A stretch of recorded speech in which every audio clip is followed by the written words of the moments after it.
더는 쓰지 않지만 버리자니 미안한 물건들을 바라보는 저녁. 오늘의 이야기는 코살라국 사위성 근처 들판 마을의 저녁에서 시작되었습니다. 저녁 바람이 마당에 먼지를 가라앉히고 집 안등잔불이 낮게 흔들렸습니다. 그 마을에는 안우자라는 이름의 중년 남자가 살고 있었습니다. 젊은 날부터 장터를 오가며 꾸준히 일해왔습니다. 그는 물건을 함부로 다루지 않는 사람으로도 알려져 있었습니다. 오래된 것에도 손때와 시간을 존중해주는 사람이었습니다. 어느 저녁 안우자는 방 한쪽의 큰 나무장을 천천히 열었습니다. 안쪽에는 깨지지 않았지만 더는 쓰지 않는 접시들이 포개져 있었습니다. 장터에서 누군가 건네준 작은 그릇도 있었습니다. 한 번도 버리지 못한 선물 꾸러미도 구석에 남아 있었습니다. 낡은 나무 의자 하나는 다리가 흔들렸지만 여전히 방 한 자리를 차지하고 있었습니다. 안우자는 그 물건들을 바라보다가 괜히 목이 메었습니다. 이걸 내보내면 내가 너무 매정한 사람이 되는 걸까? 이 물건도 나를 오래 도와줬는데. 안우자는 손바닥으로 접시의 가장자리를 한번 쓸어 보았습니다.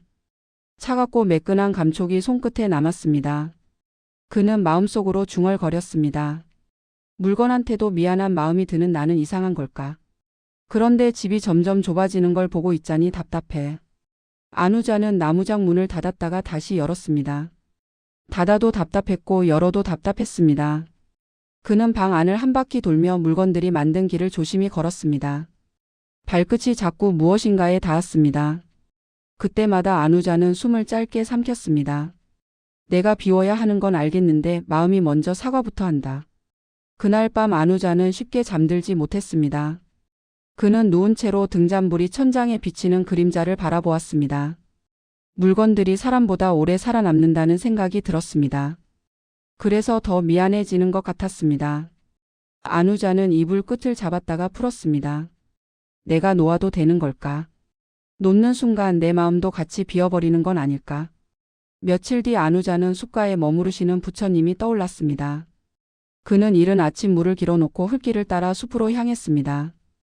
길가에는 밭에서 일하는 사람들이 있었고 빈 그릇을 든 아이들도 지나갔습니다.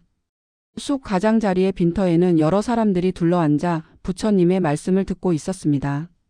말씀이 끝나고 사람들이 흩어지자 안우자는 부처님 앞으로 나아가 무릎을 꿇었습니다. 안우자가 조용히 말했습니다. 부처님, 저는 요즘 물건 앞에서 마음이 무거워집니다. 깨지지 않았지만 쓰지 않는 접시가 있고 오래된 나무장이 있고 선물도 있습니다. 앞으로도 쓸 것 같지 않은데도 버리자니 미안합니다. 물건한테까지 미안해하는 제가 이상한 사람인가 두렵습니다. 그래도 집이 점점 좁아지는 것을 보고 있자니 답답합니다. 부처님께서는 안우자의 말을 조용히 들으셨습니다. 부처님께서 곁에 놓인 빈 그릇을 손에 드시며 부드럽게 물으셨습니다. 그대는 이 그릇이 오직 한 사람의 것이라고 생각하느냐? 안우자는 잠시 망설이다가 대답했습니다. 부처님, 그릇은 보통 한 집에서 오래 쓰지 않습니까? 부처님께서 잔잔히 웃으시며 말씀하셨습니다. 그릇은 주인을 따라 다니지 않는다. 그릇은 쓰임을 따라 흐른다. 어느 집에서는 밥을 담고 어느 집에서는 국을 담는다. 어느 날은 아이의 손에 들리고 또 어느 날은 노인의 손에 들린다. 그릇이 주인을 바꾼다고 해서 그릇의 시간이 더러워지느냐? 안우자는 고개를 천천히 저었습니다. 부처님, 그렇지는 않습니다. 부처님께서 그릇을 내려놓으시며 조용히 이르셨습니다. 물건도 그러하다. 그대의 손에서 닿은 물건이 다른 손에서 새 쓰임을 얻을 수 있다. 그대가 내보내는 것은 버리는 것이 아니라 길을 열어주는 것이다. 안우자는 입술을 깨물며 말했습니다. 부처님, 그래도 미안한 마음이 자꾸 앞섭니다. 부처님께서 고개를 끄덕이시며 말씀하셨습니다. 미안함은 그대가 함부로 살지 않았다는 증거다. 그러나 미안함 때문에 그대의 집이 막히면 그대의 숨도 막힌다. 그대는 물건에게 빚을 갚듯이 다음 삶을 찾아 보내주면 된다. 한 그릇이 다른 집으로 가듯이 한 물건도 다른 손으로 가게 해도 좋다. 그대의 마음은 매정해지는 것이 아니라 더 넓어지는 것이다. 그 말이 안우자의 가슴에 천천히 내려앉았습니다. 안우자는 물건을 붙잡는 것이 감사가 아니라 두려움일 때가 있다는 것을 알아차렸습니다. 그는 자신이 물건을 위해서가 아니라 자기 마음의 불안을 위해 물건을 붙잡고 있던 순간들을 떠올렸습니다. 부처님 앞에서 안우자는 조금 부끄러워졌습니다. 하지만 동시에 숨이 트이는 느낌도 들었습니다. 놓아도 내가 사라지지 않는다는 말이 따뜻하게 남았습니다. 집으로 돌아오는 길 안우자는 장터를 천천히 걸었습니다. 그는 그릇을 파는 사람을 스쳐 지나가며 그릇들이 많은 손을 거쳤을 것을 떠올렸습니다. 그릇은 떠나도 그릇이 담았던 따뜻함은 남는 것 같았습니다. 그날 저녁 안우자는 등잔을 켜고 나무장 앞에 앉았습니다. 그는 접시를 하나씩 꺼내며 속으로 짧게 인사했습니다. 고맙다. 너는 여기서 충분히 애썼다. 안우자는 깨끗한 접시 몇 장을 천에 싸서 바구니에 담았습니다. 그는 흔들리는 의자는 고쳐 쓸 사람에게 맡기기로 했습니다. 선물 꾸러미는 필요한 이웃에게 조심히 전해보기로 했습니다.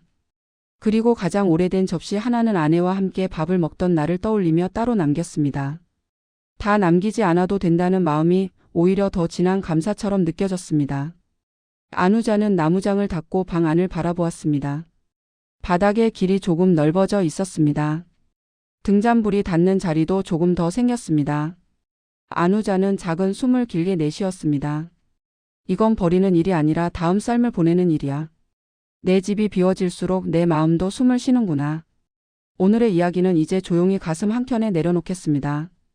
혹시 당신도 더는 쓰지 않지만 미안해서 놓지 못하는 물건 앞에 서 계실지 모릅니다. 오늘은 버린다고 생각하기보다 그 물건의 다음 삶을 찾아 보내준다고 생각해 보셔도 좋겠습니다. 그 마음이 당신의 집과 마음의 작은 숨의 자리를 만들어 주기를 바랍니다.